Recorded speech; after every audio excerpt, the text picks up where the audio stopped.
পশ্চিমবঙ্গে অবশেষে জাঁকিয়ে শীত পড়ল। উত্তর পশ্চিম দিক থেকে আসা শীতল ও শুষ্ক উত্তরে হাওয়ার প্রভাবে গোটা রাজ্যেই তাপমাত্রা নেমেছে। কলকাতা এবং সংলগ্ন অঞ্চলে সর্বনিম্ন তাপমাত্রা 14 থেকে 15 ডিগ্রি সেলসিয়াসের মধ্যে থাকতে পারে এবং আকাশ থাকবে সম্পূর্ণ পরিষ্কার। এটি এই মরশুমের অন্যতম শীতলতম দিন হতে চলেছে।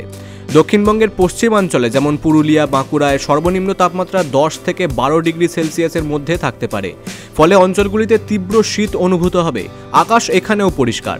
উত্তরবঙ্গের সমতল জেলাগুলি যেমন মালদা, কোচবিহার, এইখানে সর্বনিম্ন তাপমাত্রা 13 ডিগ্রি থেকে 15 ডিগ্রি সেলসিয়াসের মধ্যে থাকবে।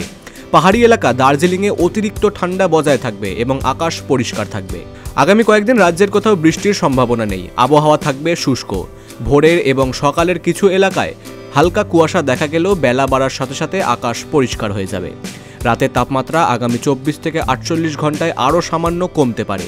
সব মিলিয়ে এই উইকেন্ডে রাজ্যবাসী শীতের তীব্রতা পুরোপুরি উপভোগ করতে পারবেন। Bureau report, big news Bangla.